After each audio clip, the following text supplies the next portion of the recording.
In his first reaction since his longtime personal, and now former attorney and fixer was sentenced Wednesday to 3 years in prison for crimes committed while working for him, President Donald Trump again attempted to distance himself, repeating legal arguments and saying he never directed Michael Cohen to break the law, contrary to what federal prosecutors contend. He was a lawyer and he is supposed to know the law. It is called advice of counsel, and a lawyer has great liability if a mistake is made.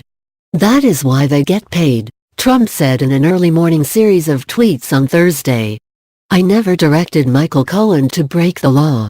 He was a lawyer and he is supposed to know the law. It is called advice of counsel, and a lawyer has great liability if a mistake is made. That is why they get paid. Despite that, many campaign finance lawyers have strongly. Donald J. Trump, @RealDonaldTrump, December 13, 2018. Stated that I did nothing wrong with respect to campaign finance laws, if they even apply, because this was not campaign finance. Cohen was guilty on many charges unrelated to me, but he pleaded to 2 campaign charges which were not criminal and of which he probably was not. Donald J. Trump, @RealDonaldTrump, December 13, 2018. Guilty even on a civil basis. Those charges were just agreed to by him in order to embarrass the president and get a much-reduced prison sentence, which he did, including the fact that his family was temporarily let off the hook. As a lawyer, Michael has great liability to me. Donald J. Trump, @RealDonaldTrump, December 13, 2018. The president expanded on his tweets in an interview later in the morning with Fox News anchor Harris Faulkner. Whatever he did on his own. He's a lawyer. A lawyer who represents a client is supposed to do the right thing. That's why you pay them a lot of money, Trump said. A federal judge in Manhattan sentenced Cohen for multiple crimes, including campaign finance violations, despite the president's tweeted assertion that this was not campaign finance. Cohen was also found guilty of tax evasion and lying to Congress. The campaign finance violations stemmed from hush money payments Cohen made to 2 women who alleged affairs with then-candidate Trump, which prosecutors and Cohen alleged in court documents that Trump directed. Though the payments were made with the intent to influence the outcome of the election, prosecutors said, they weren't disclosed as such. The president said he'd never directed Cohen to break the law and said liability fell to Cohen if a mistake is made. Federal prosecutors contend Cohen did not make a mistake and had the requisite knowledge of the law, as federal election laws require proof that violations were committed knowingly and willfully. But Trump in his Thursday interview came prepped with multiple clips from commentators who have argued that Cohen's actions didn't amount to campaign finance violations and that Trump similarly shouldn't face legal jeopardy.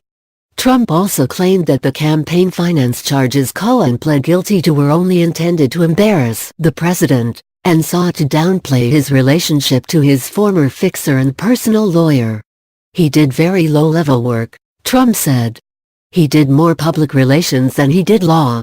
Prosecutors in the Justice Department's Southern District of New York charged Cohen with 8 felony counts in August, including tax evasion, making false statements to a financial institution, and campaign finance violations.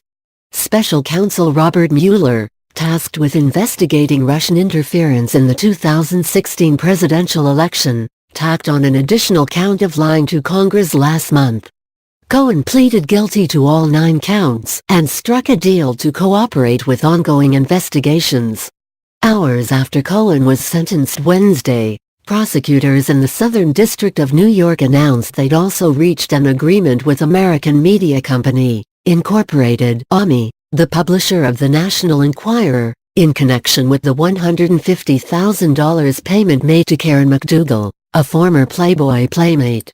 In the agreement between prosecutors and AMI, which was signed on September 20 and made public Wednesday, AMI further admitted that its principal purpose in making the payment was to suppress the woman's story so as to prevent it from influencing the election, the press release read.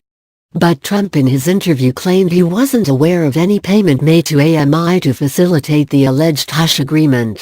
"I don't think we made a payment to that tabloid," Trump said. "I was asking the question. I don't think we made a payment.